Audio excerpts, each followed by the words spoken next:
धन्यवाद। स्वागत है आपका एक बार फिर नवोदय की ईवीएस की क्लास में। तो जिन्होंने अभी तक फॉर्म नहीं डाला है वो डाल दें। और हम आज कल वाले और 10 क्वेश्चन और इसमें बढ़ाएंगे। ठीक है, कल वाली रिवाइज करेंगे। उसके बाद चलिए शुरुआत करते हैं। पहला क्वेश्चन है, पृथ्वी की सतह का लगभग कितना भाग जल से ढका हुआ है? तो बच्चों आपको याद होगा, ठीक है, 71%। कितना? 71% ढका हुआ है। पृथ्वी की सतह का 71% भाग जल से ढका हुआ है। अगला प्रश्न है, पीने योग्य जो जल है, जल को क्या कहते हैं? उसे क्या कहते हैं? मीठा जल। क्या कहते हैं? मीठा जल। चलिए अगला question, question number 3। Question number 3 में कहा है, जल का सबसे बड़ा स्रोत कौन सा है? ऑप्शन दे रखे हैं आपके, नदी है, तालाब है, समुद्र है, कुआं है। उसका सही जवाब होगा सी, समुद्र। अगला है क्वेश्चन नंबर 4, सूर्य की गर्मी से जल का जलवाष्प में बदलना क्या कहलाता है? संघनन, दूसरा ऑप्शन है वाष्पीकरण, तीसरा ऑप्शन है वर्षा और चौथा ऑप्शन है अवशोषण। तो इसका सही जवाब होगा बी ऑप्शन, वाष्पीकरण। 5वां क्वेश्चन है, बादलों से जल का पृथ्वी पर गिरना क्या कहलाता है? पहला ऑप्शन है वर्षा, दूसरा है वाष्पीकरण, तीसरा है संघनन, चौथा है बहाव। तो बेटा क्या होगा? वर्षा। पहला ऑप्शन सही है। इनका रिवाइज करा रहे हैं, ठीक है, कल जो आपने पढ़ा था उसका रिवाइज। अगर आप रिवाइज नहीं करेंगे तो ये भूल जाएंगे। जल चक्र का पहला चरण कौन सा है? तो कल आपने पढ़ा था जल चक्र का पहला चरण। तो पहला चरण क्या बनेगा? जल चक्र का वाष्पीकरण, क्योंकि पहले वाष्प बनेगी, उसके बाद बादल बनेंगे और बादल फिर बरसते हैं, पानी बनता है। चलिए अगला है, पौधों से जलवाष्प निकलने की प्रक्रिया को क्या कह देते हैं? पौधों से जलवाष्प निकलने की प्रक्रिया को क्या कहते हैं? तो इस प्रक्रिया को कहते हैं बाष्पोत्सर्जन। पहला ही ऑप्शन आपका सही है। थोड़ा फास्ट कर लें क्योंकि हमें रिवाइज करना है। निम्न में से कौन सा जल का प्राकृतिक स्रोत है? तो जल का प्राकृतिक स्रोत जो है नल, ठीक है, नल से तो हमें खुद निकालना पड़ता है, टंकी ये भी चलानी पड़ती है, और नदी का पानी स्वतः मिल जाता है, और पाइप के लिए हमें पाइप भी बिछाना पड़ेगा। ठीक है, जल संरक्षण का सबसे अच्छा तरीका कौन सा है? तो जल संरक्षण का सबसे अच्छा तरीका है, पहला विकल्प है नल खुला छोड़ना, वर्षा का जल संचय करना, पानी बहाना और जल प्रदूषण करना। तो नल खुला छोड़ना ये तो बिल्कुल भी नहीं होगा, ठीक है। वर्षा का जल संचय करना, बी ऑप्शन सही है। और कल का अंतिम प्रश्न है, वर्षा जल संचय का मुख्य उद्देश्य क्या है?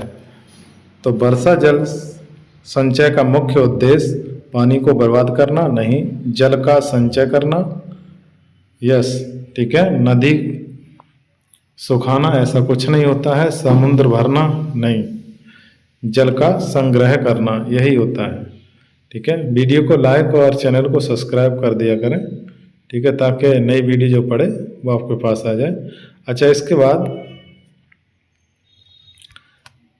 हमारा जो मुख्य टारगेट, इसके बाद हम 11 से 12 वाले 11 से क्वेश्चन 20 में आएंगे, ठीक है। चलिए क्वेश्चन नंबर 11 से देखते हैं। 11 से हम 20 तक चलेंगे इसमें, क्योंकि नए क्वेश्चन है। पहला ही प्रश्न है कि पीने के पानी को शुद्ध करने का सरल तरीका कौन सा है? तो पीने के पानी को हम शुद्ध करते हैं तो इसे उबालकर या मिट्टी मिलाना या रंग मिलाना या तेल मिलाना, कौन सा है सही तरीका? ठीक है, उबालना, इसका ए ऑप्शन सही है। दूसरा है जल प्रदूषण का प्रमुख कारण क्या है? तो जल प्रदूषण का प्रमुख कारण पहला ऑप्शन है पेड़ लगाना, दूसरा ऑप्शन है कचरा जल में डालना, तीसरा ऑप्शन है वर्षा होना और चौथा ऑप्शन है कुआं खोदना। तो क्या हो जाएगा? कचरा जल में डालना, इससे प्रदूषण होता है। अगला क्वेश्चन, क्वेश्चन नंबर 13 और 14 में हम देखेंगे कि मानव शरीर का लगभग कितना भाग जल होता है या जल से बना हुआ है? ऐसे ही प्रश्न आ सकता है। तो पहला ऑप्शन है 20%, नहीं। दूसरा ऑप्शन है 40%, नहीं। तीसरा ऑप्शन है 60 से 70, फिर 90। हाँ, 60 से 70 वाला कोई भी ऑप्शन आ जाता है तो हम उसे ही टिक कर देंगे। ठीक है। भूजल किससे प्राप्त होता है? तो भूजल पहला ऑप्शन है समुद्र से, दूसरा ऑप्शन है नदी से, तीसरा ऑप्शन है कुआं एवं हैंडपंप से और चौथा ऑप्शन है बादल से। तो बताइए आप, भूमि से जो जल निकालते हैं वो किससे? ठीक है, कुआं से और हैंडपंप से। बहुत बहुत धन्यवाद। अगला क्वेश्चन है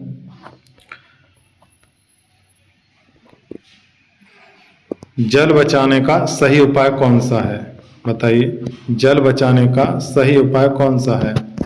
नंबर 1, ब्रश करते समय नल बंद करना चाहिए। दूसरा है नल खुला छोड़ना। तीसरा ऑप्शन है पानी बहाना। चौथा ऑप्शन है टंकी ओवरफ्लो होने देना। कौन सा सही होगा? सही जल बचाने का सही उपाय यह है कि ब्रश करते समय नल को बंद कर देना। ठीक है, बहुत अच्छे। इनसे पहला ही ऑप्शन सही है इसका। अगला क्वेश्चन, क्वेश्चन नंबर 16 और 17 पर हम आ रहे हैं। ठीक है, क्वेश्चन नंबर 16 में क्या कह रहा है देखिए, विश्व जल दिवस कब मनाया जाता है? विश्व जल दिवस कब मनाया जाता है? 5 जून को? नहीं। 22 जून को? नहीं। 22 मार्च को? यस।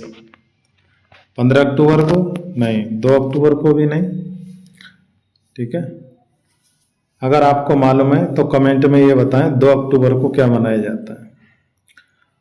जल दिवस आपको मालूम हो गया 22 मार्च को मनाया जाता है। चलिए अगला क्वेश्चन है समुद्र के जल का स्वाद कैसा होता है? समुद्र के जल का स्वाद कैसा होता है? नंबर 1 मीठा, नंबर 2 खारा, नंबर 3 फीका, नंबर 4 कड़वा। तो कैसा होगा? खारा। खारा होता है समुद्र का जल, इसीलिए ठीक है पीने योग्य नहीं होता, इसी से नमक बनाया जाता है। अगला क्वेश्चन, वर्षा का जल मुख्य रूप से किससे बनता है? वर्षा का जल मुख्य रूप से किससे बनता है? बर्फ से? जी नहीं। दूसरा ऑप्शन है जलवाष्प से, फिर है धुआं से या मिट्टी से।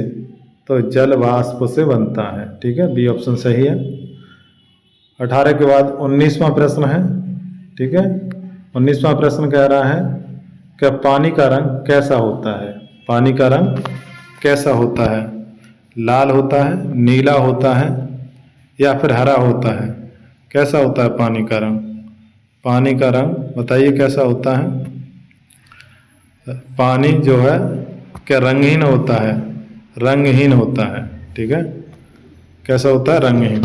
इसके बाद एक प्रश्न है जल ही जीवन है का मुख्य उद्देश्य क्या है? जल ही जीवन है, इसका मुख्य उद्देश्य क्या है? तो इसका मुख्य उद्देश्य क्या है ये आपको कमेंट में बताना है। कौन सा वाला ऑप्शन सही होगा? ए, बी, सी, डी। ए में है जल का संरक्षण करें, दूसरा है जल को प्रदूषित करें, तीसरा है जल व्यर्थ बहाएं और चौथा ऑप्शन है केवल समुद्र का जल उपयोग करें। कौन सा इसमें ऑप्शन सही होगा आप कमेंट में कंप्लीट करें। ठीक है, ऐसे ही हमारी वीडियो देखते रहिए और चैनल को सब्सक्राइब कर लीजिए वीडियो को लाइक करिए और आपका कोई भी साथी अगर नवोदय की तैयारी कर रहा है तो इस वीडियो को उसके पास शेयर कर दीजिए। धन्यवाद बेटा। अब हम अगली वीडियो मिलते हैं।